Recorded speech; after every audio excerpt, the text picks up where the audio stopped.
at it.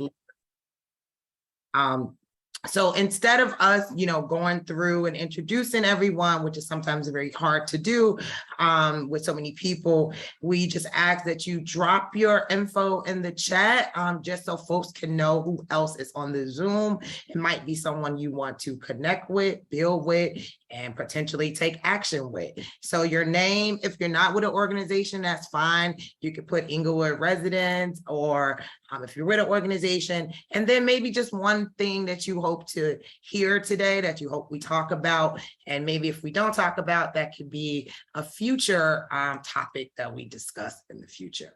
And I'll just let both Ashley and and Brittany know I made you guys co-hosts so you guys can help admit folks in. So our agenda today is going to be, we have a lot and we got to talk about, we're going to try to do it in 90 minutes. We will always do a background and overview of RAGE. So if it's repetitious, oh well, some folks have never been at a meeting before. Then we'll have some guest speakers from CleanSlate, Sam Lovett. Then we'll do kind of like a RAGE recap report, what's been going on with RAGE in the past couple of months. And then also some community news. Is always something happening in Inglewood. We're probably on the news on a daily basis. And then as well, we'll have another guest speaker from Teamwork Inglewood, Sanserie Williams. And then we'll dive a little bit into the re-up, which is our program, the RAGE Economic Upliftment Program. And then we'll have a little deeper dive discussion into the state of the vacant homes here in Inglewood and what we are learning and finding out, and also want to hear from residents as well of things that they are seeing on their block. Announcements, if RAGE, Inglewood, I won't say RAGE, Inglewood is filled with events, so we try to put as many as we can inside of this so folks can see and follow up.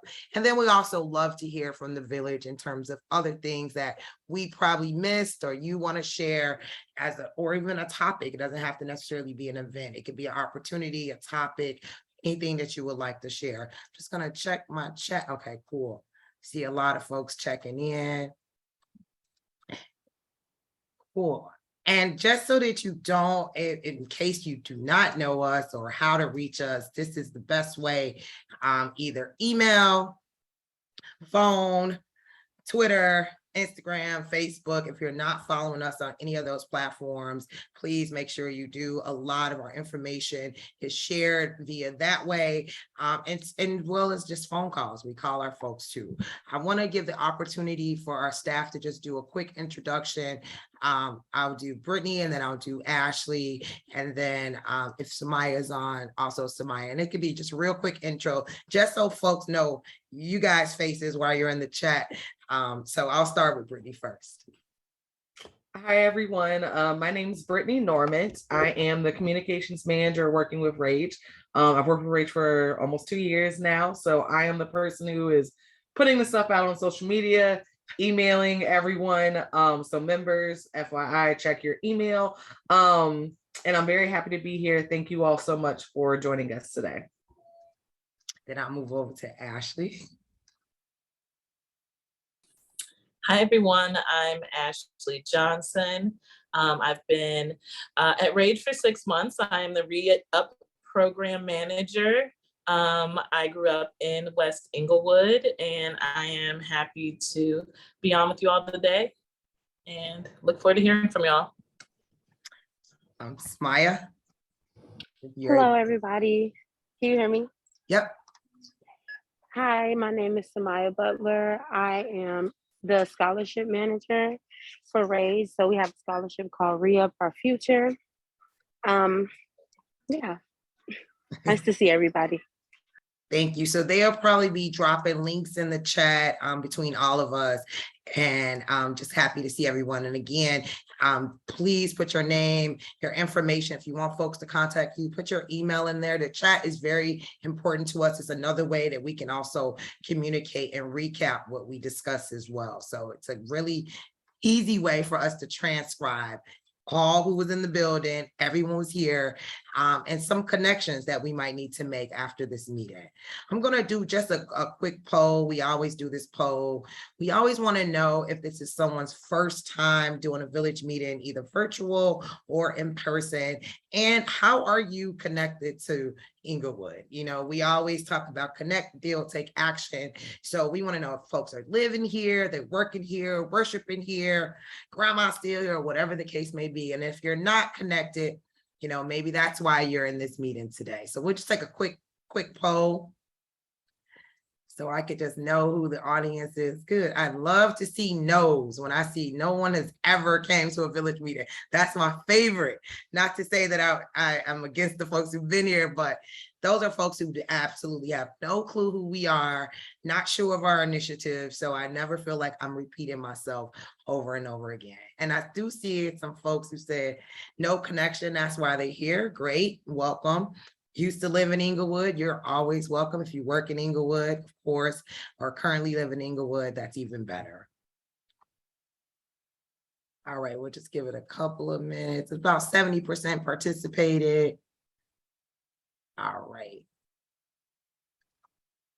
We'll close up the poll and we'll just share the results so people can know who's here. Almost 54% of the folks who was here today have not been to a RAGE meeting. Oh, yes. I mean, I'm sorry, the opposite. First time at a RAGE meeting, 46%. Cool. Great. So we could talk a little bit about our background and who we are. For folks who do not know, we are a resident association, a neighborhood association here in Greater Englewood. When we talk about Greater Englewood, we are including Inglewood and West Inglewood as one whole unit. And our mission is very, very simple. It's just to create tangible solutions, mobilize residents and resources to restore the community. Nothing really fancy. We just want to make sure that any opportunities and resources that we get, they get deployed back out to the residents who live within this community. And our theme is always connect, build, take action. We have noticed through our work, a lot of folks plop into Inglewood and want to immediately run into action.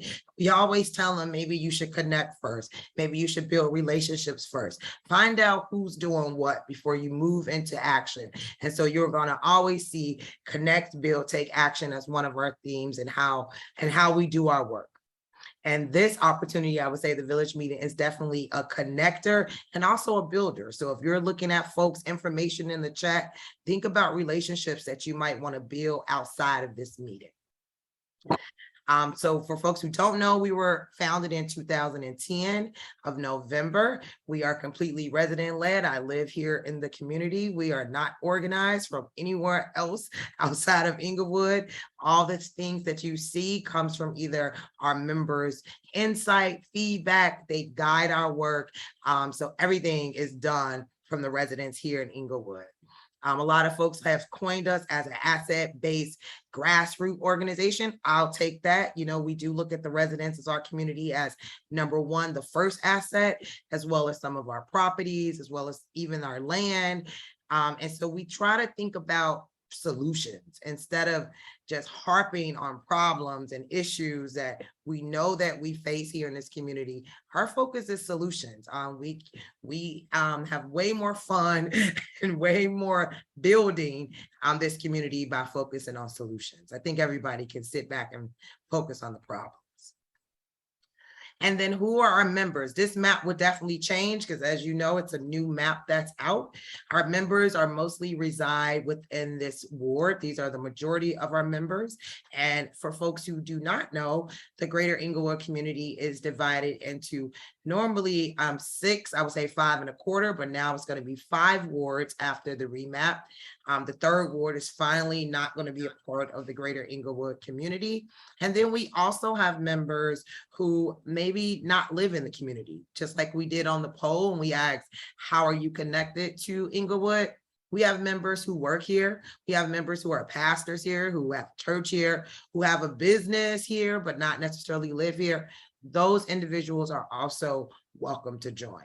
And we do individual based membership. We have not done corporate memberships because really the individuals are really what keeps our association going. Then if it's questions, I'll just like peep at the chat just to be sure I don't have any. Okay. And then maybe folks can let me know. And then how do you join? Very, very simple. Go online, rageinglewood.org. If you are, again, we have a member in every single ward of the city of Chicago. So it does not mean you have to live in Inglewood nor the city. Our focus, of course, is Inglewood. But if you want to stay connected, get emails, know what we're doing, be a part of something, volunteer, join online at rageinglewood.org. If you're a member who joined a long time ago and do not remember if you renewed your dues or if you're still an active member, we're going to email you regardless, unless you tell us not to email you. But other than that, if you don't pay dues, you're not in our database for us to know exactly where you're at. We don't know your birthday. We're not sure of your interest. So definitely think about renewing your dues if you're a member or if you joined years ago, or if you're looking to join now. And it's very, very simple. Our application doesn't take long. I mean, I would say if we have the link in the chat, just hold it, bookmark it. It's really dues is $25 for folks who live in the community. If you do not live in a community, it's $20. And if you're like, I just want to support, I don't necessarily want to get all the emails and be involved in the working groups, then that's just an associate membership at $10. And I'm just going to make sure I don't have any questions because I know I ran through that pretty quickly. No, okay. Thank you. No corporations as of yet. Nope. We don't have a corporate membership. And if Sam Lovett here, because I think that's our first speaker up. Yes, I do know. Yeah, okay, perfect. I do know that we were invited to an open house for CleanSlate. Hopefully some of our members did attend. If not, you're going to tell us a little bit about CleanSlate and what we missed or what we can look forward to. The floor is yours, and if you need to share the screen, you can do so. Okay, thank you, Ms. Butler. And my name is Sam Lovett, and I'm the manager of business operations at CleanSlate. And if you didn't come to, we're the new kids on the block. We recently moved at 6027 South Wentworth. And we had as Anisha said, we had our open house Friday. And if you missed it, you missed a great party. Okay. But I'm here to explain what CleanSlate does, and excited. I'm excited and glad you invited us to this. Okay, and we plan to attend many more because we are the new neighbors in Inglewood, and we want to know what's going on, get involved in it, and everything. CleanSlate, what we do is we provide jobs. That's the main thing. We provide transitional jobs. In other words, jobs for people with barriers to employment, like criminal background history or lack of a high school diploma or GED. Also criminal backgrounds, as I said. We provide transitional jobs. In other words, it's a stepping stone. We provide people that thought that they could never get a job. Myself, I started with CleanSlate 5 years ago. I started and I hadn't had a job in about 20 years. So going out trying to get a job was hard. And I started with CleanSlate. In other words, it's a stepping stone. It's a transitional job to get you from where you are to where you want to be. Okay. Now, it's a 13-week program, and you do start working day one. Okay. Day one, there's no qualifications. The only qualifications are that you must be able to walk 5 to 8 miles a day and lift a maximum of 50 pounds. Okay, I don't know if anyone on this call is familiar or seen us on the street. We clean up the street. That is the transitional job. But there is a workforce development that goes along with it, because our goal is to get every participant into a permanent full-time job. Okay. We work with over 50 different companies like CTA Second Chance, ABM, Lurie's Children's Hospital. As a matter of fact, we placed in the past year, I guess because of the pandemic, we placed a lot of people in permanent jobs at hospitals. Now, the only thing is you must get vaccinated, which we have a lot of people against that. That's their choice, but I'm not. Okay, so we placed a lot of people, but as I said, it's a transitional job, and you are required. As a matter of fact, I'm going to share a little something on my screen here. You should be able to. Okay. Okay, can everyone see it? Can you see it?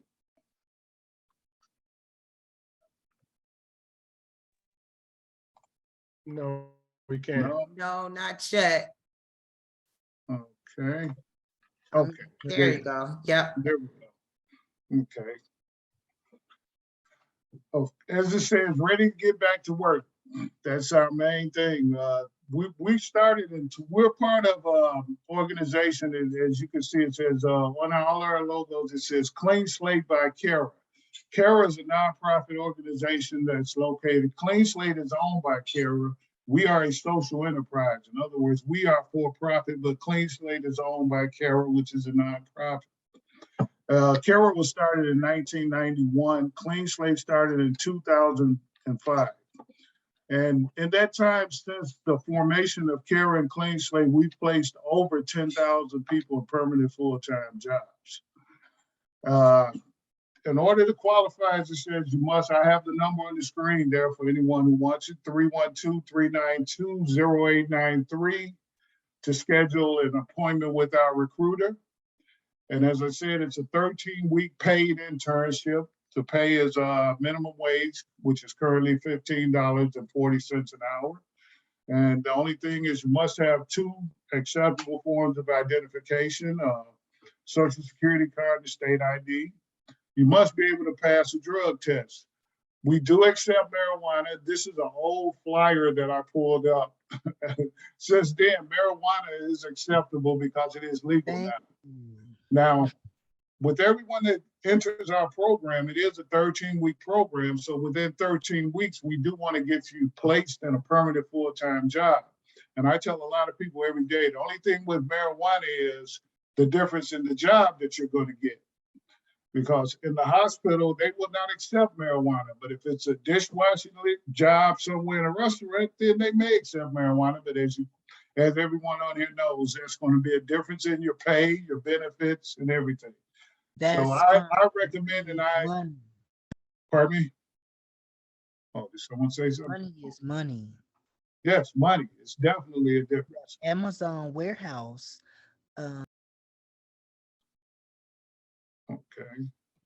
And as I said, this is an old flyer. Okay. It states you must not have any armed, sexual, murder, or child-related conviction in your criminal background. Since the pandemic, a lot of jobs have changed. So now we do accept, as a matter of fact, an older gentleman that just got out of prison for a murder that he did when he was a teenager, he just got placed in a job. So we do accept, now we accept, only crimes that we do not accept are sexual crimes or any crimes against the minor. Other than that, we are placing people in permanent full-time jobs. And as I said, we're located at 6027 South Windworth. We're open Monday through, we do actually work 7 days a week, but we are open, our offices are open Monday through Friday from 7 a.m. to 3 p.m. So if anyone wants to stop by, get any more information about the program, you're welcome to. And we have a bright new location. As I said, we're new, so it's been completely redone. Stop by, take a look, and we're excited to be in the Inglewood community and here to lend our hand and help getting people jobs. That's the main thing, because with the job, then you have a future. Are there any questions? Thank you, Sam. I I don't know if there's any questions, there might be some in the chat, and I'll allow individuals to come off of mute if they want to ask you directly. So I wanted to know, I see it says you have to complete this 13-week internship. So is the pay continuous, or is it paid after you complete the 13-week? No, that's a good question. You get paid day one when you start working. Okay, it is a paid internship. There's also a workforce development that goes along with it. What we do is you'll start working, you start getting paid on day one. You do have to complete an orientation. There's a 4-day unpaid orientation, but we do provide you with lunch during those times. We also provide you with a bus card. That's another thing. Once you start your paid internship, you get a bus card, a 7-day bus pass every week. At one point, it was that if a person worked, because the hours are flexible, sometimes the average intern works about 25, maybe 30 hours a week. So if our policy at one time was that if you worked over 25 hours in a 2-week pay period, then you didn't get a bus card. That was recently changed. Everyone that works at CleanSlate gets a 7-day bus pass every week. So we won't have any barriers to or excuses why, well, I didn't have bus fare to get to work or things like that. We're trying the best to get you, help you succeed, get you to the next level. Because the goal of the program is, even though I have a lot of participants that will start and think this is a permanent job, and they'll get it in their head that they're, no, I want to see you move on to a good permanent full-time job with health insurance and all the other benefits that come along with it. We do not provide health insurance. It is a paid internship. Okay, so you do start getting paid day one after you completed your orientation. You'll get a uniform, do your drug test, you get a 7-day bus pass, and they start getting paid day one. As I said, though, you get a different schedule every week. We work in over 40 different communities throughout Chicago.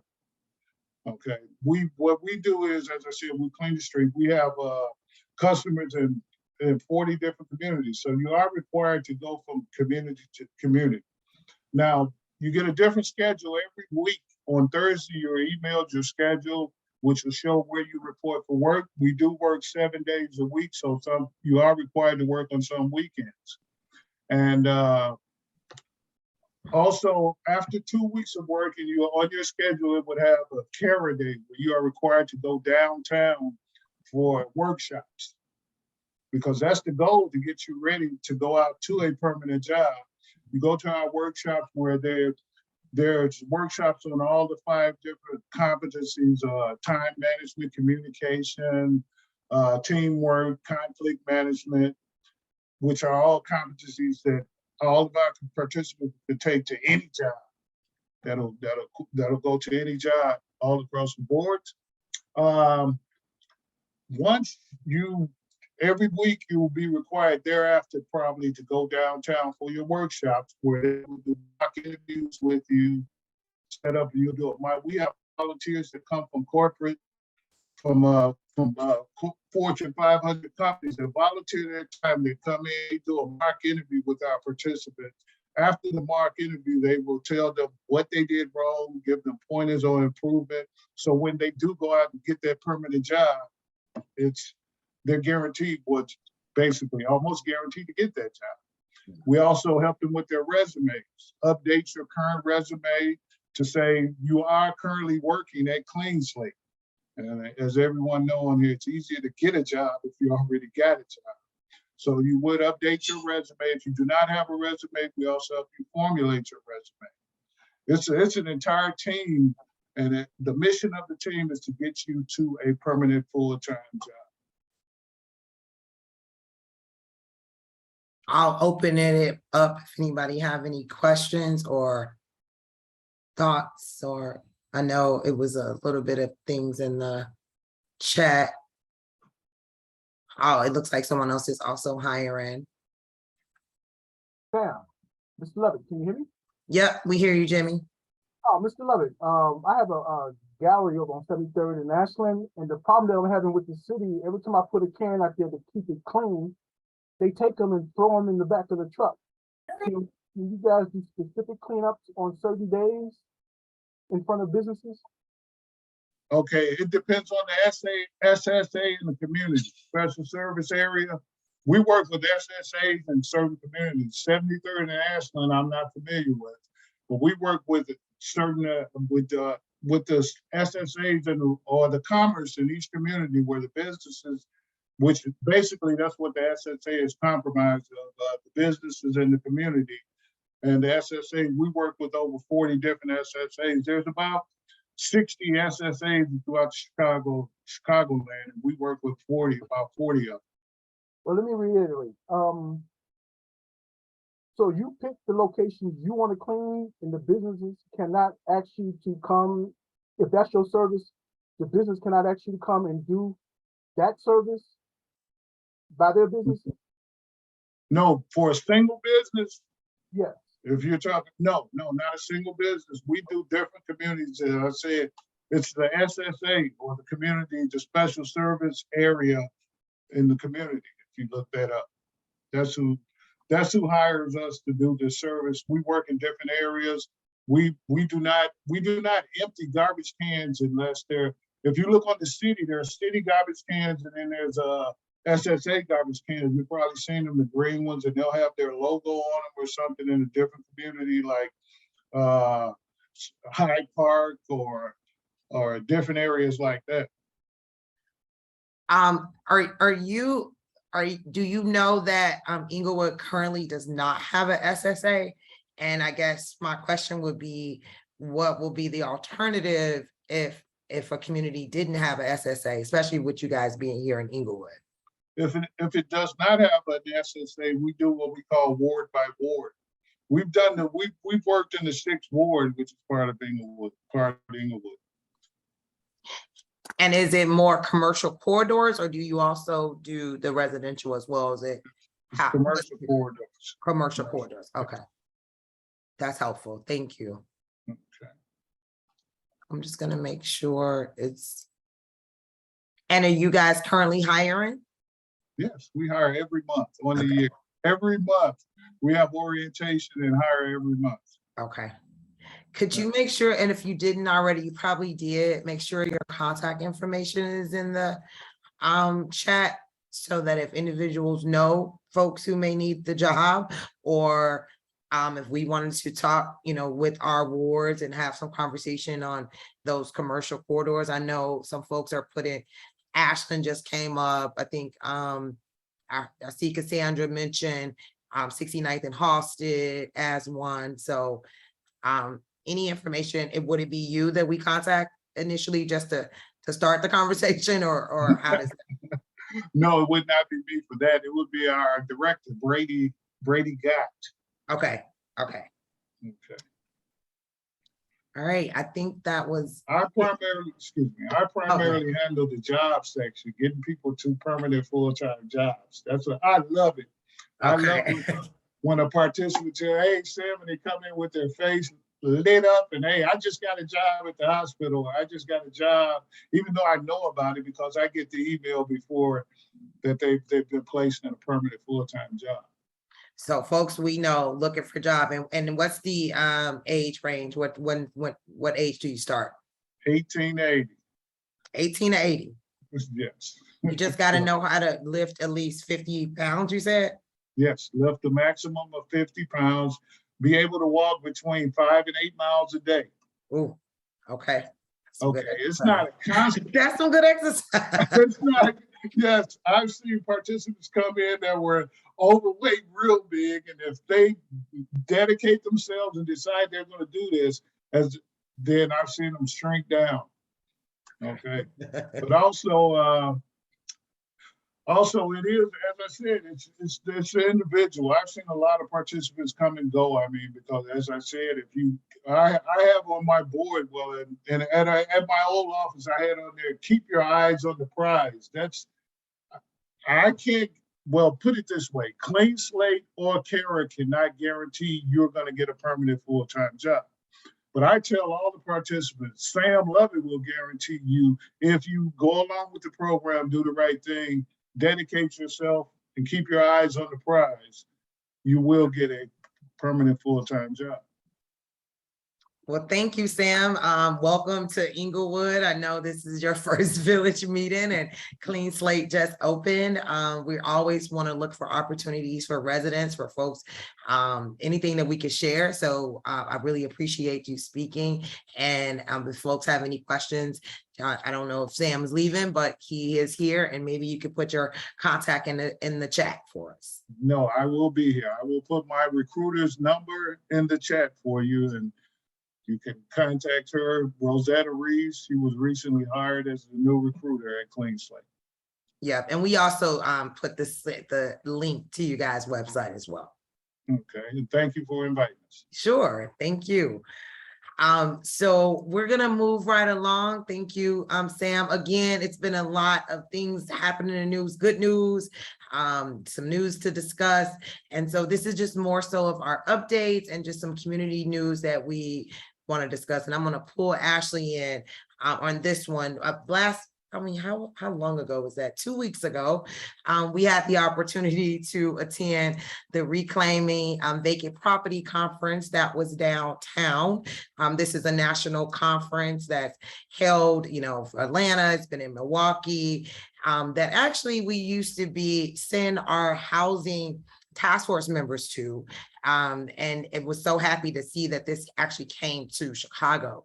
A lot of folks who are at this conference are either community developers, elected officials, land bank professionals, people who work at the Cook County Land Bank or land banks all around the United States. And we just wanted to share just a few highlights. And so I'll turn it over to ask you just a few highlights, and really got our minds thinking about some things that Rage possibly may want to do from some of the sessions that we attended. Ashley? Yeah, so some of the highlights from my experience at the conference, I went to a really good panel about the city of Baltimore and how some of the organizations there are kind of forming new ways to develop large vacant blocks and multi-units. I also went to a really good panel about the property tax seizures, also in Baltimore. And the organization actually worked with the city to eliminate property taxes for 800 people one year, and then 2,500 people the next year. And then the next year it was eliminated for all elderly people.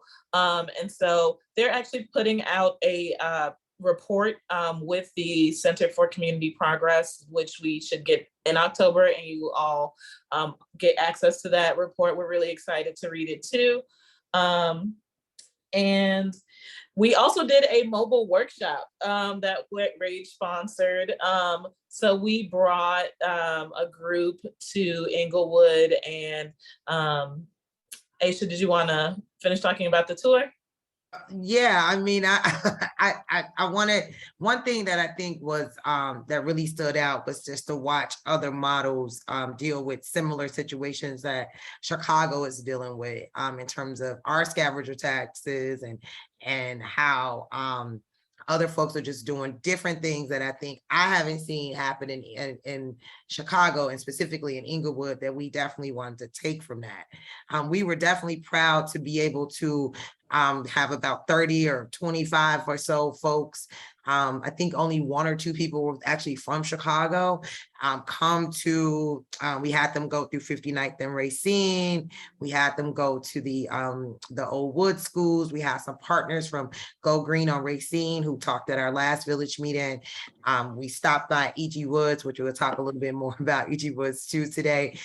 Really great connections with folks. I think one of the questions many of them had, a lot of those practitioners had, was how to connect community with these development projects, with these opportunities to renovate vacant homes. And I think we just felt proud that we were community first before we started thinking about renovations and rehabbing. And so I don't know, it was just a really good session. It's probably one of the best ones. I would say that one of the best ones of the conference. Anything else you want to add, or anyone else who went to the conference want to share anything they may have learned in the session? Or anyone else was there. I don't know if anyone else was there on this call. We'll just open it up. Okay. Well, we'll see where it's at next year and definitely keep folks posted. We specifically invited a lot of folks from our re-up working group because most of them are interested in community-based real estate development. And so many of them was walking around at the conference. It was cool. And it was a session on folded maps. It was also another tour to Inglewood for the rebuild program. So Inglewood was definitely all over the conference in so many different facets. So we were happy to be there and happy to participate.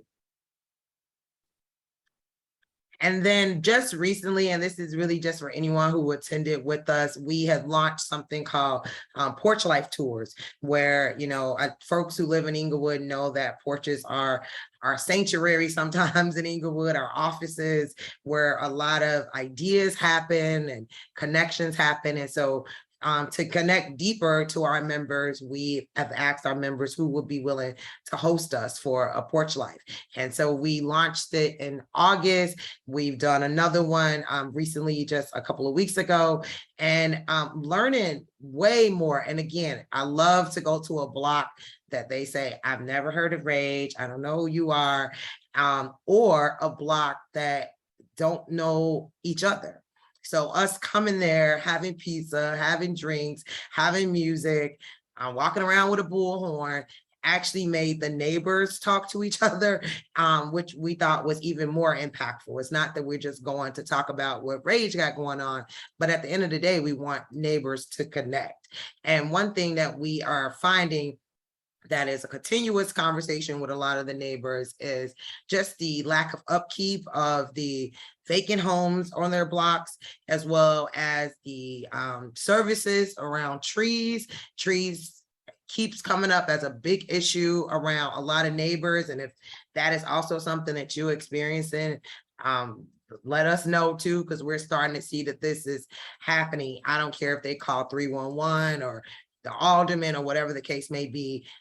We're just hearing a lack of just service and requests around what some of the residents are doing. So anyone from the team, Ashley, you was at the first Porch Live.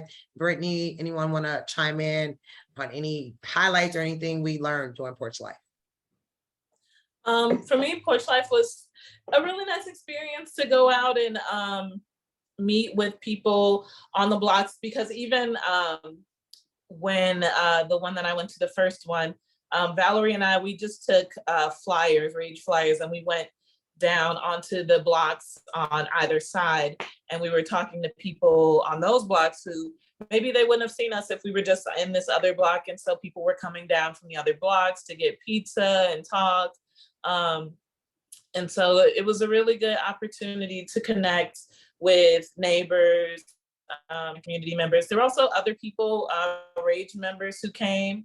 So they got to meet with people from a different part of the community that they may have never met before. So it was a really nice event, an opportunity to connect.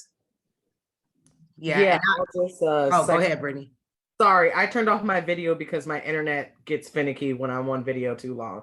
But I just wanted to piggyback and say that it really was really awesome to be out on the block and not just us connecting with the members, but like you said, seeing neighbors connect with neighbors, and people talking who maybe haven't spoken in a minute or seen each other in passing.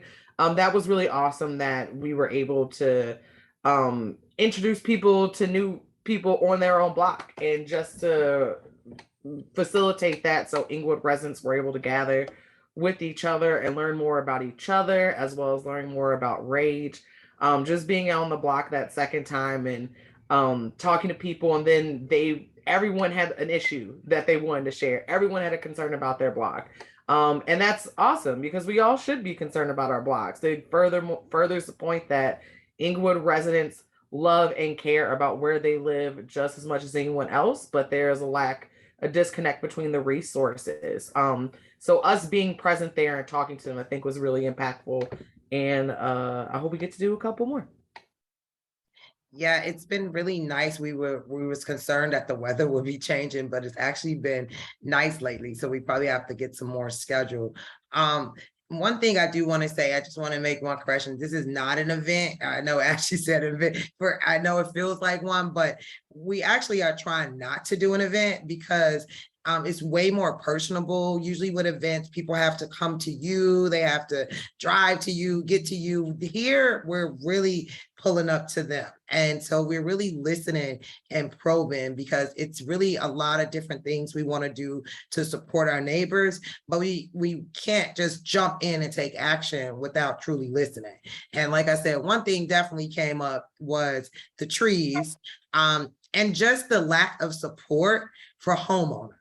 And so as we go talk a little bit more about homes and housing here, we're just finding that bucket of resources for homeowners who may not be in a low income bracket is just not there. And so we're just really trying to figure out how do we bridge that gap, because this is a very small population of our community, and for them not to have the things that they need in terms of garbage cans in the bags, trees getting cut down, help with their porches, help with their roof, it's just really very telling what we're learning through these tours. I'll open it up if anybody had any questions. Definitely can make this interactive meeting.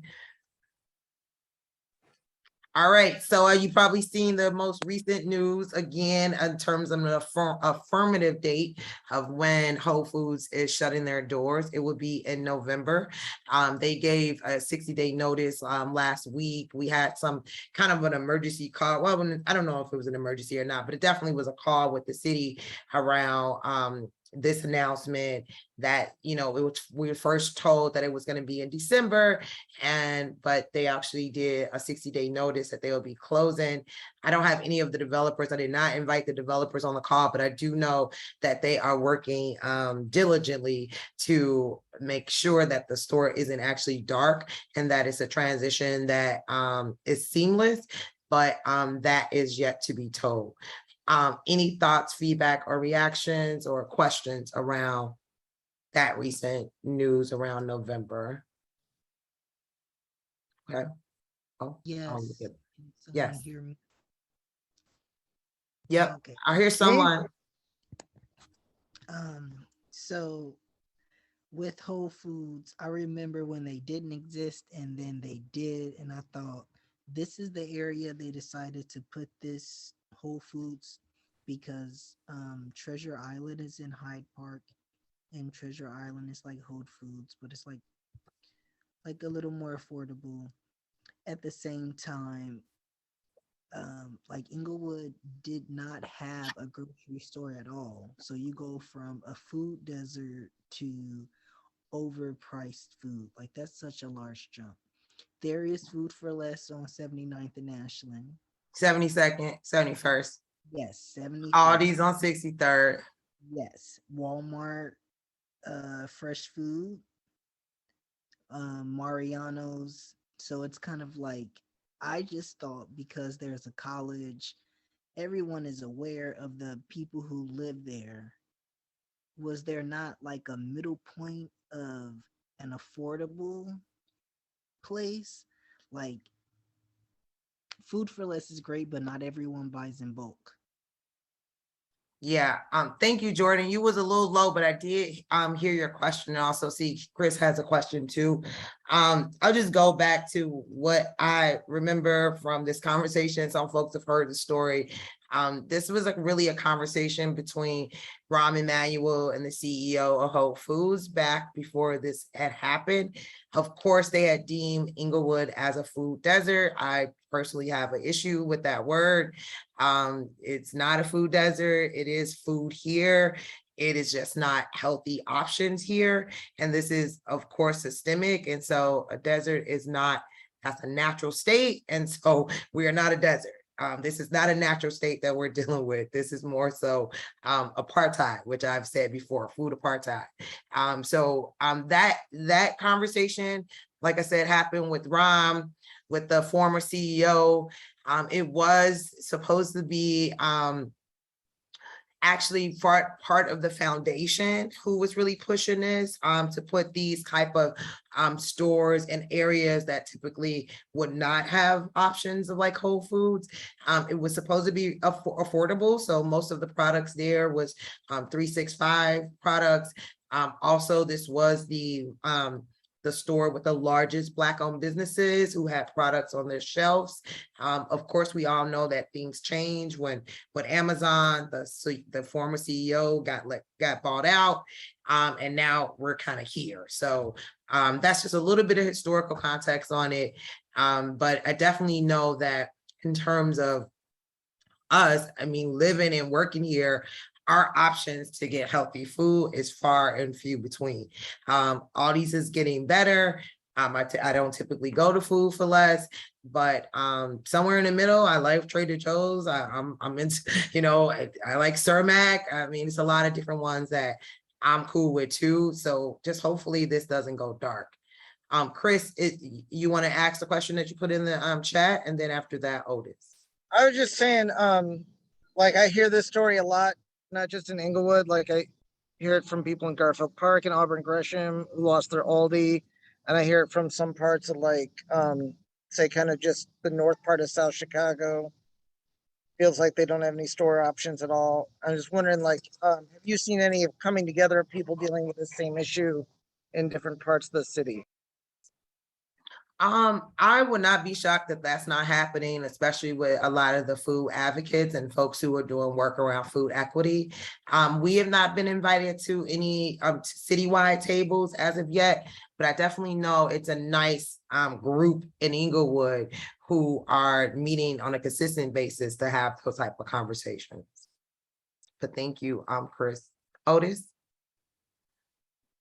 I just have a citywide table. People here are already always invited to. I can put the info in the chat. Yes, please do. Otis and then Eric.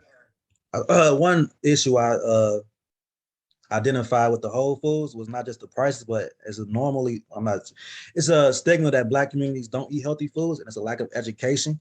And then the result of that was we have a small scale healthy food option on Great Scene, the Amman. So I was wondering if, like, can we use data from that store? Like, is like the sales and how they're interacting with the community to kind of build off that and create a larger scale health and more food options? Is that an option? I think that definitely is. I love that. Just to kind of check in and just see what's happening. They were just on our last call, all of us as a team, but I will probably want to pull in Senna from Iman to get some of that data. I'm sure we can pull it. I'm sure we can. Thank you, Otis. And then Eric, and then we can move forward. Thank you. Peace. My name is Eric Von Haynes. I'm here representing the Love Food Chicago Network. And I just wanted to say thank you for giving me this space to talk to you all. Part of what we do is around food equity and food sovereignty. Right now we have a site at the Getting Grown Libations to the Ancestors Garden, which is our first off-grid model as well, which we do community work through. And the reason why I wanted to be here, not only to hear what's going on, but also to try to bridge the gap and let people know we're always looking for individuals to help facilitate getting these food to different environments. We have two food hubs now, a tremendous amount of food, fresh food.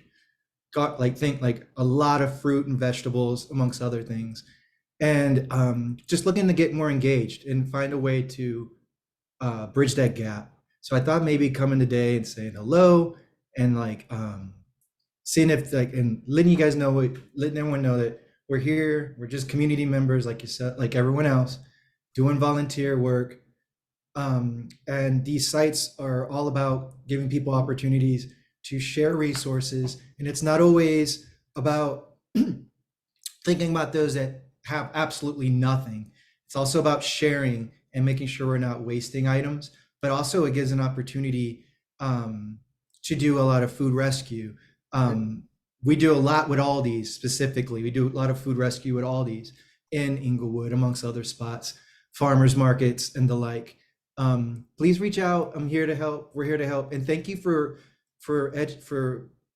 dismantling the idea that a desert is a bad thing or it's a naturally occurring thing and there's life. There's a ton of life in the desert. And Yeah. what we are dealing with is artificial scarcity. And I don't want to take any more time, but I would love to bridge that gap, and hopefully maybe individuals in this group might want to reach out and we can like, you know, make this like increase this outreach and Yeah. this volunteer impact. Thank you. Thank you, Eric. I appreciate that. And I appreciate all the comments. You know, this is an ongoing conversation. I'm really excited to see what opportunities will present itself once Amazon Whole Foods is actually gone. It was unfortunate, but you know, I think we're in a resilient community and we continue to move forward. I know a few village meetings ago, we had some conversation about just some things that are happening at the Inglewood STEM. We were concerned about recent fighting and some things happening outside of the school, but I wanted to share actually some good news coming from the school. Not too long ago, the teachers and the teachers actually came to the Rage Plaza for something called a wine down Wednesday. They had wine. They got to know each other. They met us. And one of those teachers I met who was dynamic is Miss Sharon Ponder Ballard. And she is the winner of the national award, the Golden Apple Award. It's a link, and we should have a link to the article. But what I had found out was that when I congratulated her, she told me out of all the community folks that she had met, that no one congratulated her on this award. And I thought, oh my God, there's no way all the work that we're doing, all the things that we talk about, Inglewood Excellence, Inglewood Rising, this should be definitely a news story that all of us celebrate. So I just wanted to take this opportunity to celebrate her. She was also acknowledged at the Inglewood Music Fest. And if you just have any questions or thoughts, I mean, put just a congratulations to her, because this is a huge achievement, especially for our teachers at the Inglewood STEM School. So just shout out to her.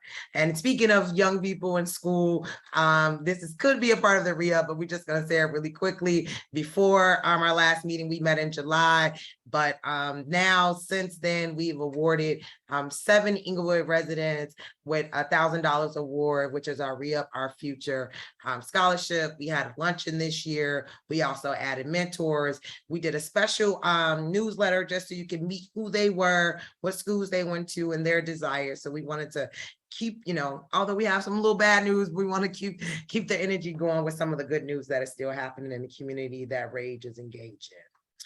And then if you was not there on Saturday, our alderman of the 16th Ward had a beautiful Inglewood Music Fest. It was right at 63rd and hosted tons of musical performances, tons of resources. As you can see, the Golden Apple winner was also acknowledged there. And if anyone just want to say anything or their experience at the fest, please feel free to jump in and do so.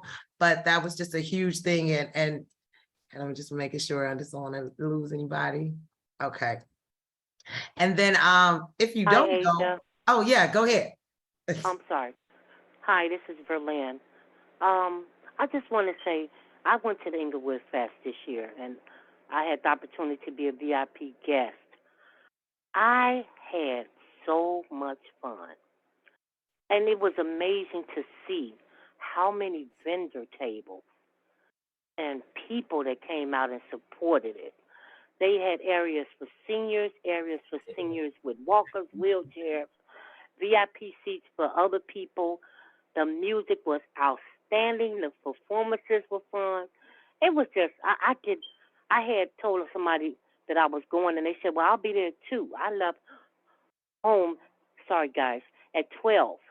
And I said, well, I'll be gone before 2. I didn't leave there till 5 o'clock. I was exhausted. But I mean, it was just amazing. Arts Collective did an amazing job. Yeah. I mean, everybody. It was just so, I was surprised. Yeah. I was Oh. honestly, and the little thing, something else is that, you know, they specify bring your, COVID tests and everything, Yeah. proof. Nobody asked for that. I was a little disappointed at that, but not to, you know, a little surprised at that, but not totally disappointed. Okay. They searched you with the little the little thing that go check your body, make sure you Yeah. don't have no Yep. weapons or anything. But that was about it. And the little tiny area that we're forced to walk through to get from 63rd all the way to that. It's so skinny, a stroller, and a person can't walk through at the same time. So, and it was a Well, very thank long you, walk. But Verlaine. I other know than that, Verlaine gonna always give you the specific things about he what's will. going I'm on. gonna give I it to you real. appreciate that. That's what's But up. everything else, I was just amazed. It was just beautiful. It was Good. beautiful. Thank you. Thank you for sharing. Thank you. And then I think if folks didn't know, we are also home of the Inglewood Jazz Fest at Hamilton Park Cultural Center. It unfortunately it fell on the same date as the Inglewood Music Fest, but it's enough of us in Inglewood and enough of jazz lovers and other constituents to go to both.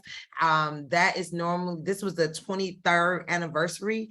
The Ernest Dawkins is a member. He lives in the community. He does a lot of our drumming circles. So if you have not checked out the Jazz Festival before at Hamilton Park, I would definitely suggest to do so. It's very chill. Get your chair. They have chairs, their wine, their tables off the chain. And Hamilton Park Cultural Center, always gonna let you know, is one of the best parks in Inglewood. It's absolutely beautiful. And feel free to say anything in the chat if you want to.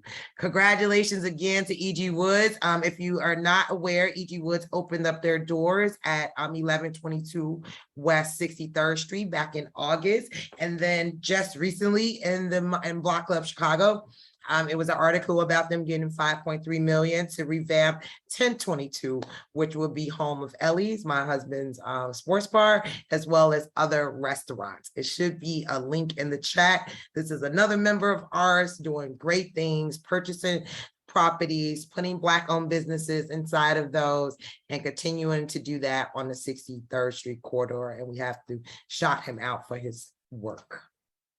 All right, those are our shout outs and some of the community news. I want to turn it over to her son Saray, and I hope I'm saying it right, Williams from Teamwork Inglewood with some more good news. My audio is working. Is it good? Okay. I'll share my screen real quick. Okay, so hello everyone. I'm Sinceria Williams, the community organizer for the Inglewood Quality of Life Initiative at Teamwork Inglewood. And if you aren't familiar with the Quality of Life Initiative, we are just a convening table for residents, stakeholders, and organizations to come together to work on indicators identified in a resident-driven plan. So I'm gonna go over some super high-level information just about the EQLI and then talk about the exciting stuff that we have coming up this weekend. So first, we have a health and wellness task force. That meeting usually takes place the third Wednesday of each month. We actually have our meeting tomorrow, September 21st at the Fresh Market. There we'll have some local test tasting from one of our restaurants, so come out and enjoy some good food.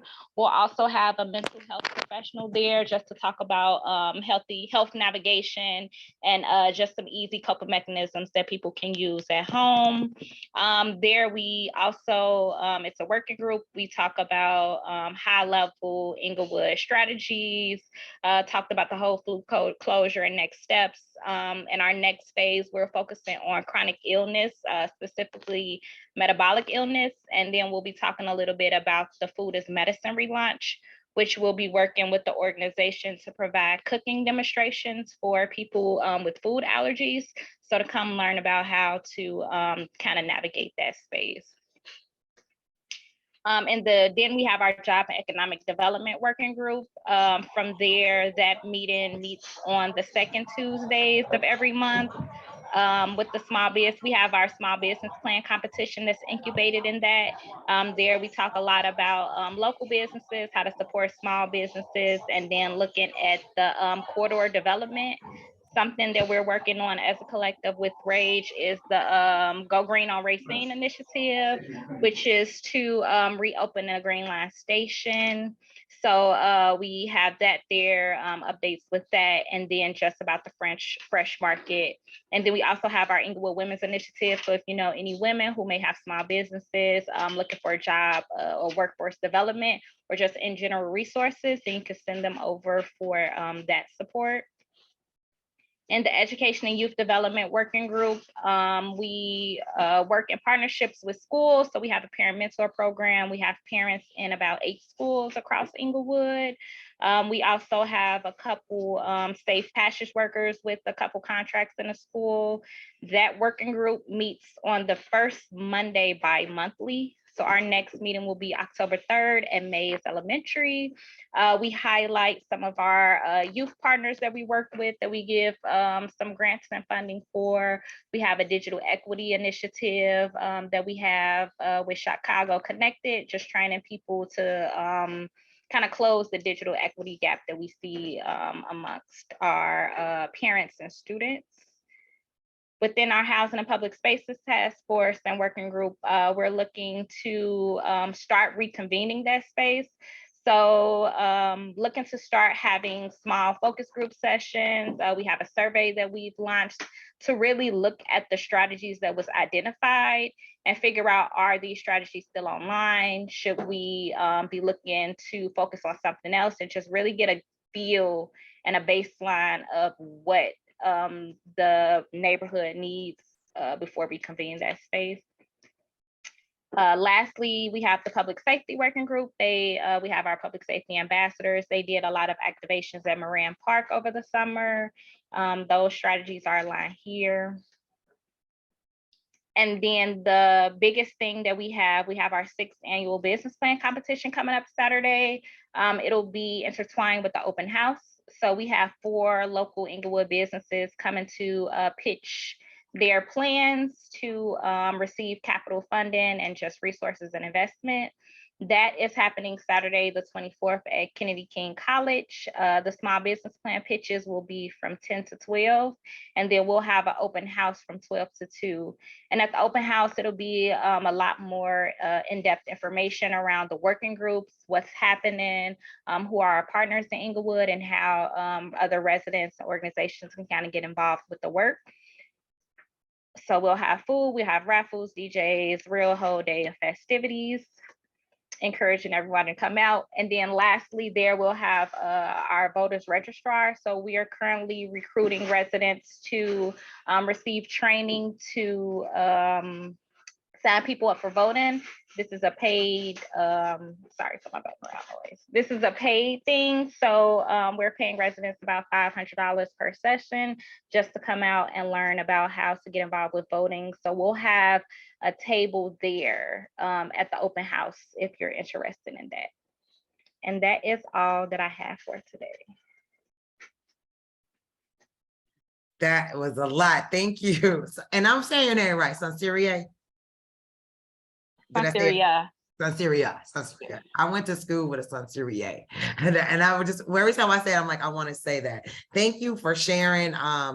For folks who are not familiar with Teamwork Inglewood, they have been a partner with us. I mean, I think since we were founded back in 2010, they do a lot of work around the quality of life work. These used to be task forces. They are now, this is a continuous initiative. So now these are working groups. So these are not just meetings just to meet. This is meetings to get some things done here in the community. And we love the business plan competition. And for folks, and I'm not saying any favorites, but for folks who don't know all the great food that Rage has from Sandy, she's one of the businesses who will be participating and doing a pitch, and she's nervous.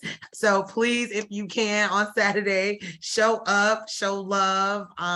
And again, if you need to reach Sanseria, please feel free to put your information in the chat. Let's see if it's, and then if it's any questions. All right. I know that Sydney said, see your last screen. I'm not sure which screen that was, Sydney.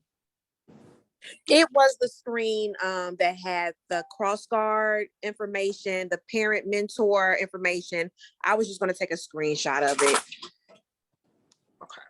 Okay. Thank you. All right. Okay, we'll try to go through the re-up really quickly. A little bit about the Rage Economic Upliftment Program, and I'll let Ashley just talk about the pillars, and then we're moving to our activity report. Yeah, so the re-up is our initiative to build and strengthen the economic and social fabric of Greater Englewood. We do this through 4 areas of development: entrepreneurship, which we use our directory to support our Black-owned businesses and promote them as well. Gainful employment, which we use our Jobs on the Block program to deploy recruiters to blocks to get people employment. Community-based real estate development, which we are currently working on the 1158 project, as well as some other development projects, and home ownership, which our Buy the Block program addresses this by using a homeowners education program to promote to our current renters the benefits of home ownership. We do have some upcoming cash mobs. So the cash mob, for people who do not know, is a coordinated meetup where we get a day and a time, and we blast it to the network, social media, email, village meetings, that we're all gonna show up on Wednesday, September 28th to 71st and Stewart from 3 to 6 p.m. And we're going to support the 3 businesses at that building by sharing the flyer and telling other people to come, as well as purchasing some things from their shop. So the 3 businesses that we will be supporting on September 28th are Culture Connection 360, Deli King Inc., and Peace of Mind Dessert and Specialty Shop. Culture King is a retail store. They are one of those stores that sells incense, oils, crystals, shea butter, black soap.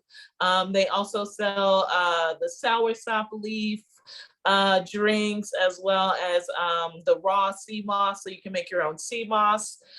Peace of Mind Dessert and Specialty Shop is they have some really great drinks. They have smoothies, and all of the smoothies are sea moss infused, and they make a really great amethyst lemonade drink that is made with lemonade and butterfly tea, and it's purple and it's so good.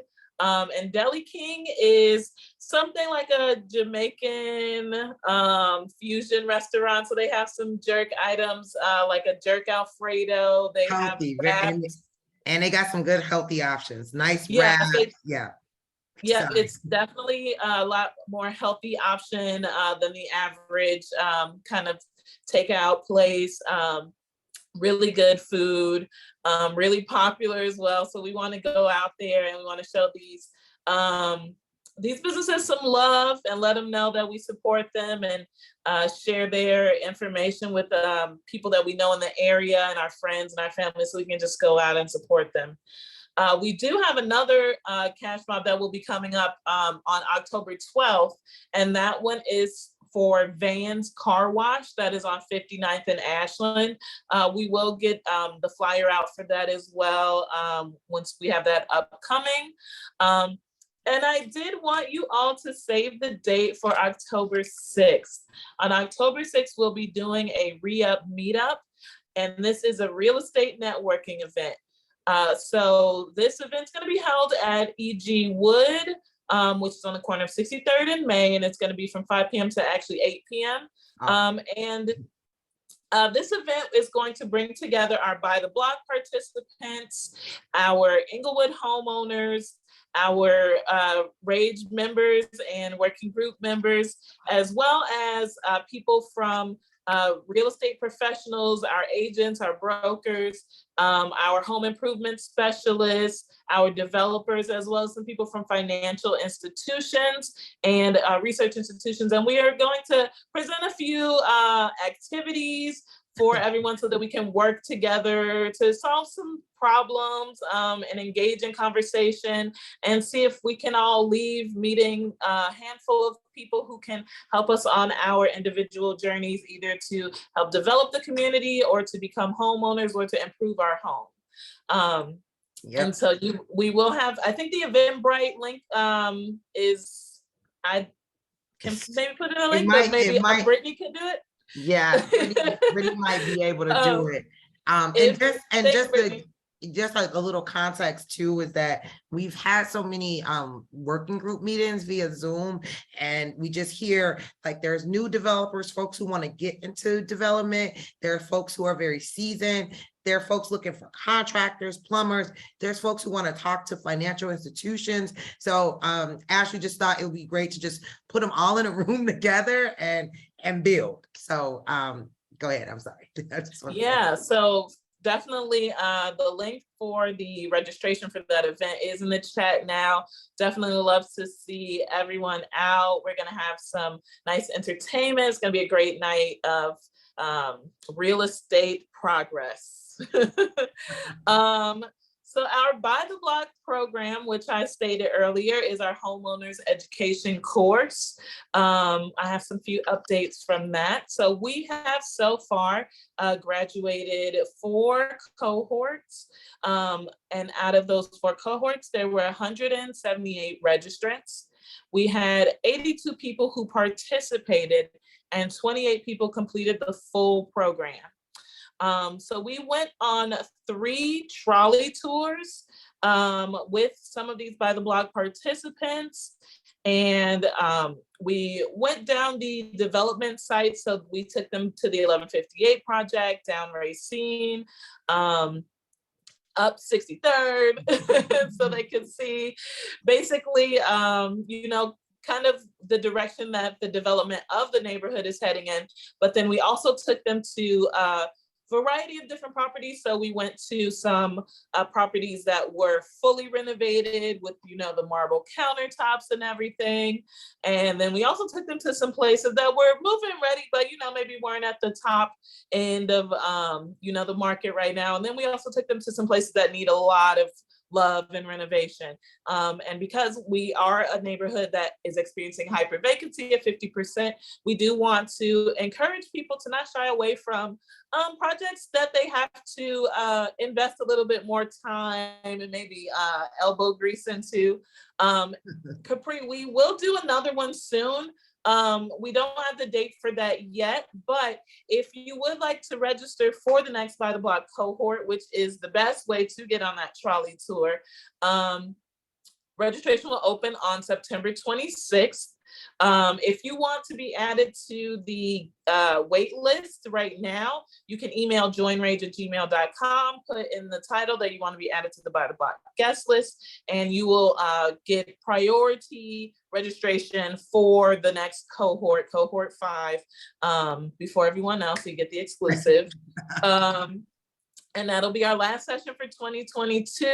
So we definitely want to get it in and get some results and see some new homeowners. And I also didn't say the last point, which is that we did have 3 people who did buy houses from By the Block. So we do want to celebrate that. Yeah. And I'll let Aisha do the announcement. Yep, no problem. So we just want to do another public shout out to our new member, Nicola Rogers. We also, for all the By the Block participants, have $1,000 towards a down payment assistance that can be used however you see fit to help you get over the finish line. We met Nicola at the housing fair back in July. She did one of the trolley rides with us. Shortly after hearing about Ray, she joined immediately. Then she submitted an offer on this beautiful home here in Inglewood, got accepted. We granted her the $1,000 By the Block down payment assistance, and then we assisted her because one of the things that we are also partners of, or the community organization for, is the micro market recovery area that has a $15,000 down payment. And so we got her over to that resource, and she got approved for that. And so we've been sharing it online, and sharing it in our newsletter, and just to know that this, trolley ride from July 30th kind of landed here, and she is scheduled to close tomorrow. So we'll be checking in with her. It's her and her mom. It's a beautiful 2-flat. Which is what our By the Block classes focus on, because we want people to have additional income as well, and when they purchase property here. I know that we're running, not too, I'm not going to end exactly at 6, but running a little bit on time, but we wanted to invite folks to our next working group meeting, because this is where a lot of these conversations happen and updates happen. This might be a repeat for some of our working group members, but nevertheless, anyone is welcome to join us.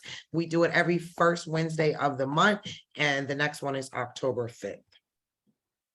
And I'll just look around for any questions. Yep. And then, of course, we always going to give you an update of at least what we can share each time for our project at 59th and Racine, 1158 West 59th Street. Of course, this is the old Leon's building.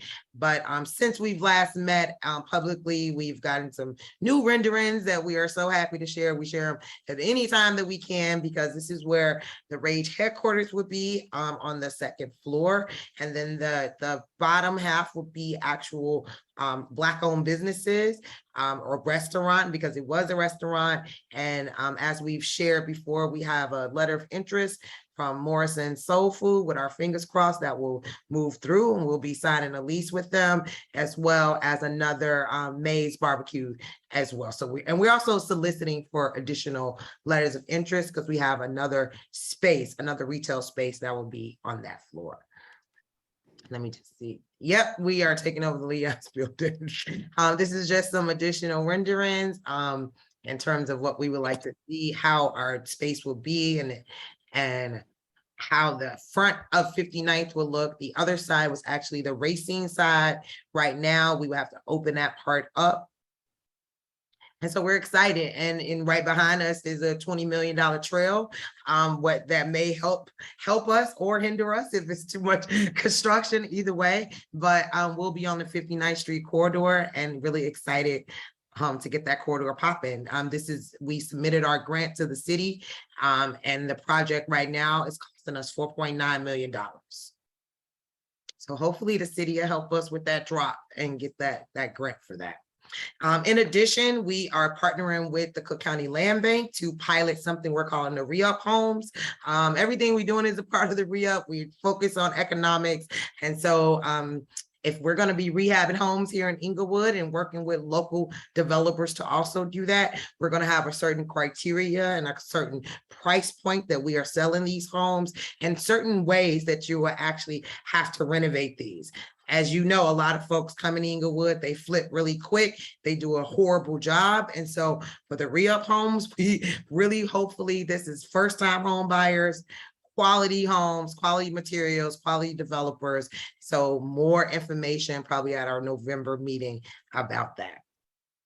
And for folks who want to just stay in the know, please feel free to go to therageup.org. That's where you can view our Black-owned business directory. You can add your own business to that, and also join the working group.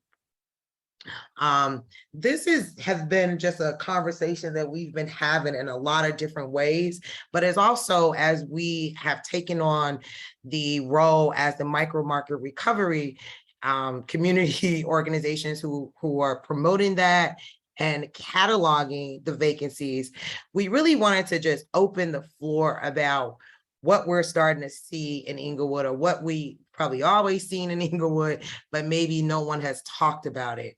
As we go out, if you don't know, about 48% of our housing stock is actually vacant. So that means on every single block, it's most likely a 50% chance that some homes are occupied and some homes are not.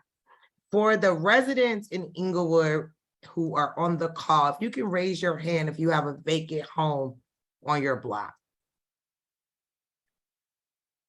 Just want to see if you live in Inglewood and you have a vacant home on your block. Okay, look at that. Right. So one of the things that thank you. Wow. Yep. So one of the things that we were talking about at the Reclaiming Vacant the Reclaiming Vacant Properties Conference, as well as another webinar we was in, is that regardless of what work get done in the community, this is called hyper vacancy. So even if we rehab 1 or 2 homes, it still would not, unfortunately, positively impact the current homes that are occupied. We are seeing a lot out there, and it's making us really look at this as more of a housing crisis here in Inglewood. We know the micro market recovery program has been out for years, and other people have managed it. We've talked about the good things about the micro market recovery, but seriously, that to look at it from in real time, the number of vacancies, also to hear from residents about what they're seeing on their block with the vacancies, is really setting off a few alarms with Rage. We had showed you this map before of the micro market recovery. All of these dots represent vacant homes. And it's really no bold capital plan strategy that anyone is talking about here in Inglewood, and which kind of upsets us a little bit, because as we are working with the city and they want to know what is the activities with these vacant homes, we're not hearing a cry to get these homes back occupied. If we're talking about 48% vacancies, meaning that homeowners have to see folks coming in and out of homes, they have to see most of those homes being squatters may be in it. Some of the residents telling us that they've called 311 several times and the building hasn't gotten closed. So I just want to pause for anyone to share any experiences they've been having with vacant properties and how it has impacted their block. I mean, a lot of folks got their hands raised from the vacant lots, but just any thoughts? Because I know it's not just us who are starting to see a pattern here. I was sad that as a younger person born in that demographic, 1985. Uh-oh, I think we lost you. Hello? Yep. I think we lost, somebody was talking and I think we lost them. Is that you? Is that you, Jimmy? It's me. Go ahead. It's not, well, I can only speak for where I'm at right now. Next door to me is a house that was occupied, but he's in a senior citizen house building. His brother owns the building. He owns 4 or 5 Harold Chicken franchises. He don't give a heck about the property. I contacted him and his brother. Both of them going at it. They don't want to sell it to me. And only thing I can do is let the city know that the only way I kept the squatters out, I had to physically go over there and demand that they leave, which they did. And but you know what, Jimmy? You know, I keep doing the same thing over and over again, and the city can't do anything. I put in the SR numbers. I do the squatter thing, and the police come back. But the family themselves, now, one of the biggest problems is that their mail is flying all over the place. You're gonna have to stop that. Okay, Yeah. I'm gonna tell you what I did. I grabbed the mail. I thought the brother lives over in the Gold Coast. I know exactly where he lives at. I don't know whether I should take this information and give it to the city, give it to the alderman, so the brother can have a better handle on what's happening next door to me while he's living over there on the Gold Coast. Right. So first of all, just what you're saying, thank you, Jimmy. You're just saying, you know, you in that case, you know who the owner is. A lot of folks are telling us they're not even sure who the owner is. One thing that, and I just want to know, I mean, maybe I don't know if you guys have your hands up to speak or if this is from the vacant properties on your block or not, but I was just, one thing that we also saw when we were out there just cataloging is that we saw work being done on homes with no permits. Yes. Are you? That house that house that is like a triangle with the square and the like window and those boarded up, that's a house on my block. Mm. I am not prejudice or discriminatory. This land was God's land, right? So if you just so happen to come over here and you know how to fix a house, and you so how just like some residents don't know that these vacant houses, they have landlords. And all you have to do is just say, hey, I know the house looks like this, but I'll fix it up for reduced rent. The landlord says yes, and it's people who live there. They may look like squatters, but the landlord already knows the condition of the house. Yeah. Those are like different rental terms. I know that I had some neighbors tell me that, thank you, Jordan, that some of the folks on their block, they think illegally took over the house and began to rehab the house. And I think eventually we'll live there. Now, I don't know if that's another strategy to attack vacant homes, but I've heard that too. 1 second, Jordan, I got somebody else hand up. Give me 1 second. Go ahead, Eric. Yeah, I just want to speak because one of those houses is on my block. And speaking about two things is, one is trying to find an ownership of that building. I know a couple people were interested in this building before it got really, really bad, but it was a long process to find out who owned that building. But also, I guess probably in the last 10 years, well-meaning people buying the buildings, but not having the proper access to either funding or just education, how to rehab some of these buildings, especially some of these buildings are like graystones and brownstones in our area. And they take a lot more work than some of the buildings we have outside of this area. So, you know, well-meaning, but they kind of fell flat. So that's something I'm seeing too. Yeah, so, you know, we wanted to do the micro market recovery program, you know, with the city and work with them and find out what's truly happening. But now it's like becoming this investigative report. And so we just really wanted, you know, the opportunity to at least talk about what we're seeing, you letting us know what you also are experiencing on your block, and so that we could come to a resolution. As you said, we like to focus on the solutions. So we see this as a clear issue that may need some legislative work, capital, some policy changes. And so I think probably every time we, you know, probably get together, we're kind of gonna be talking about what's happening with homes and home ownership, especially as a part of our work. This is just dots of how the scavenger sales of 2022 overlapped with the vacancies. And as you can see, once again, some of these are occupied and or not occupied, but these are just another layer of these kind of historical policies that we just talked about from that conference that needs to be disrupted. So we did, if you signed up with RAGE as our MMRP task force, we will be reaching out to you because it is becoming more of a research work. I mean, yeah, we know we want to work on the rehabbing and the development, and we're working with the receivership, but we also know that this needs some high level policy and some huge intervention. And so, and we can't do it alone, and we're going to keep letting it be known that we can't do this alone. I'm just going to open it up. And then one thing that we were talking about in our last meeting that people was a little surprised about, and I hope you can see this stat. In one side, the side here is actually Inglewood, and this is home ownership, owner occupancy.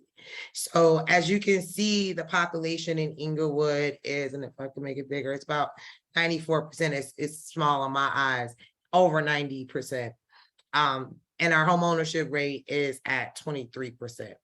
And then you have a population of our Latino, Asian, other, and white, where the home ownership rate is through the roof. And so we do know that folks are purchasing and living here who are not necessarily Black, although the population reflects that in our community. So most of us are renters, apparently, or either renting from other ethnic groups or whatever the case may be. Then on the West Englewood side, where we really have lost population amongst Blacks, we are at 87% of the population. But again, the home ownership rate is actually higher in West Englewood because most of those, if you don't know, are mostly single family homes on that side. And then, but the home ownership rate of other ethnic groups is farly still exceeding African Americans. So we are data geeks. We are always looking at data. We're always looking at the way as folks can say things anecdotally that they see happening in our area. But when we talk about by the block, when we talk about Black homes and we talk about Black dollars, it's because our population is still the majority in this community, but we don't own this community. So, and folks want to say gentrification, gentrification, gentrification, it's in front of you right now, gentrification. We are not the owners of a community where we're predominantly the population. And so this is our friends from Woodstock, probably another group that we would have at our event as well. But I'll just pause for a second just to have any thoughts. And if you haven't spoken, maybe you speak up. And if you have been in a conversation, maybe allow someone else to speak up. Thoughts about the data, thoughts about what we share, thoughts about what's happening on your block or anything like that. I just wanted to quickly say that I put a link in the chat for anyone who's looking for the owners for properties and you can't find them. You can look through the Cook County Recorder's Office, and there's a link to that in the chat if you do want to look up vacant properties. Yes, and if you're a Rage member specifically, send us the address. We have access to Chicago Cityscapes, which really gives us a deeper look into the ownership, who recently sold, how much it sold for, scavenger sales, the whole nine. So, oh, sorry. Okay. So those are just some of the thoughts, but anything else, because we will be reaching out to folks. And if you want to continue the conversation, I think the Re-Up Working Group is a great place to start, but the Micro Market Recovery Task Force is specifically looking at that particular area and those boundaries where those dots lay. So it's a little bit more technical work. And because this is an initiative of the city, we think this is an opportunity to advocate for the city to have additional resources to resolve these dots in these vacant homes. Can I say something? Yes. Okay, I know it's a little bit borderlining, but when I found that mail, I found a gold mine. When you did what? Oh, the mail. Okay. Their mail, I found the gold mine. I found out everything I needed to know about the owners, the brothers, how much they owe, the gas bill, light bill, da da da da da. I'm not telling anybody to do it. I'm just telling you what I did. Thank you. Yeah, Jimmy, I think that's actually legal. We are totally being recorded right now. But I do know that, again, if you know an address, a lot, or a structure, and then you have a question, especially if it's on your block in Inglewood, email us. We have so much information that we're getting with the micro market where we're seeing demos that's supposed to have been demolished in 2019 that didn't, and then another really beautiful structure that's supposed to have been demolished in 2021 that's gone already. So those are the questions that we're like, wait a minute, this frame is actually falling, but this beautiful brick building just got demolished and it's on a corner. So it's some investigative work that we're doing, and we wanted to just share it because you're going to continue to see us keep talking about this issue. Just a few closing announcements.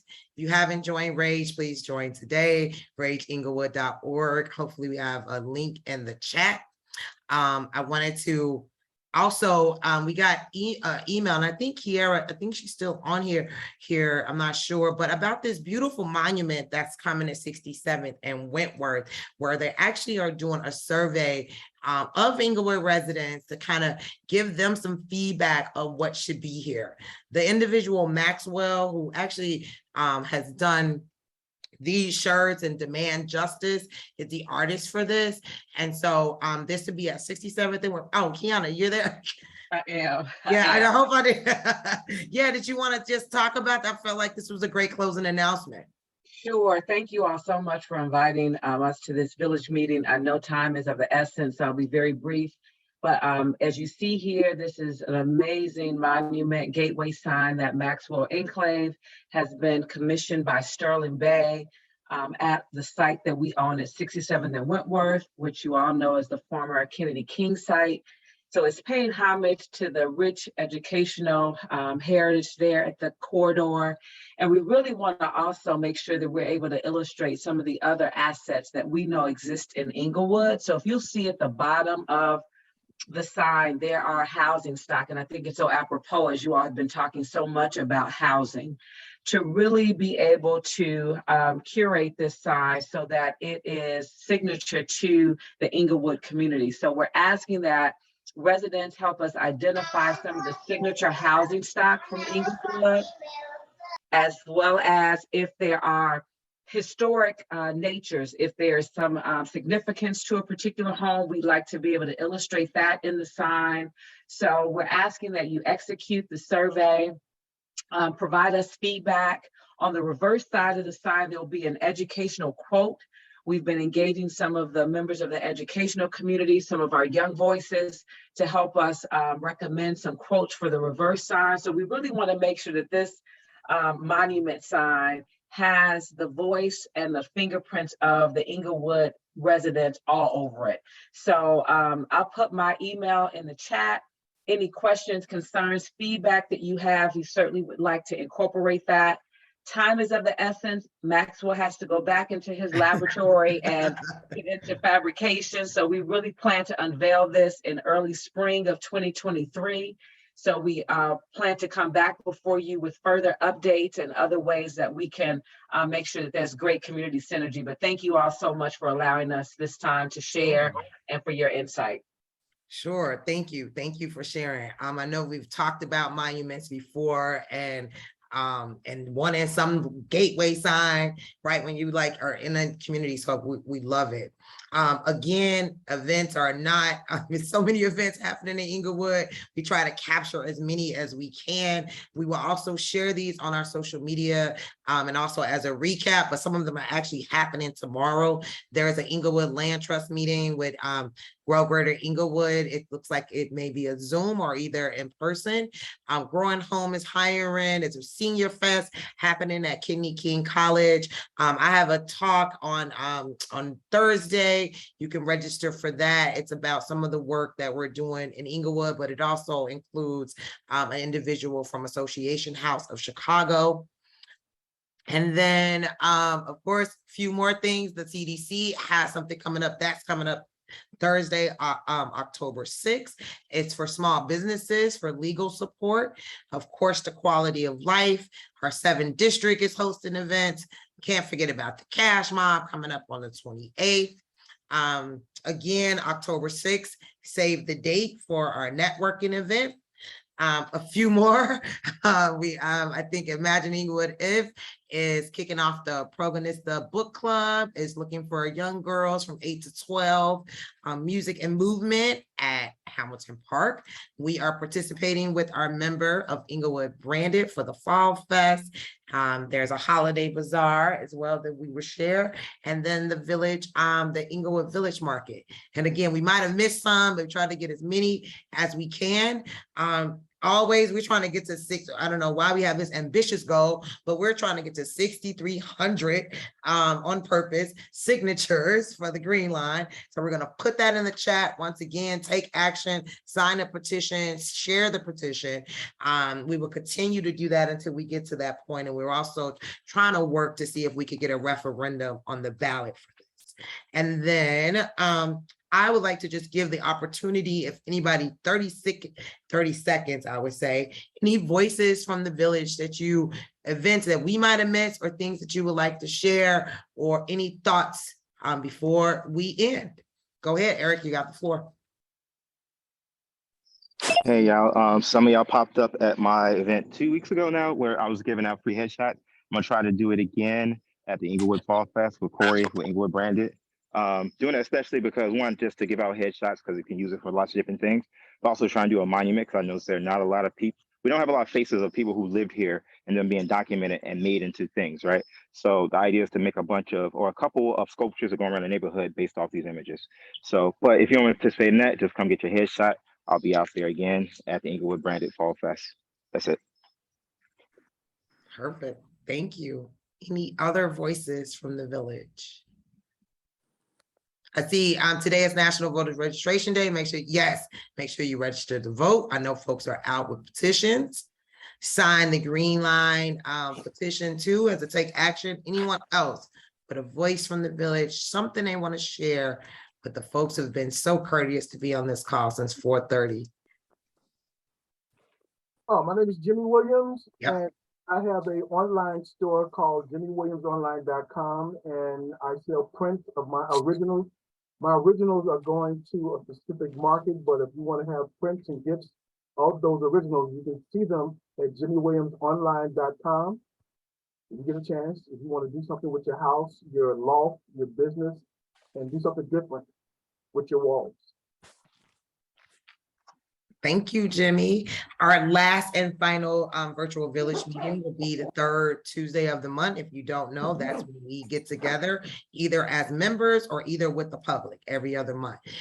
So that will be Tuesday, November 15th, time and location to be determined. It may be in person, it may not be, but if you're on our list and subscribe to either anything, our blog posts or be online, you will definitely know where that is going to be. If you have questions and want to stay connected with us, please follow us on any of our social media sites, subscribe to our website, subscribe to YouTube, maybe watch some old YouTubes today of Rage, and or email us or call us either way. And don't forget to join. I think that is it. I think I did it in only about 15 minutes after time. Thank you all for attending. I hope it was helpful information. I hope you learned something that you did not know prior to this call. And I also hope that it moved you to action in some sort. Either now you can let us know what's happening on your block. You could get involved. You can go to the Inglewood Quality of Life, tell people about CleanSlate, something. I think you did the first step as in connecting, and now we want to continue to build, and so we can take action. So I appreciate you all, and have a good night. Thank you. Bye, everyone. See ya. Bye. Good night. Good night.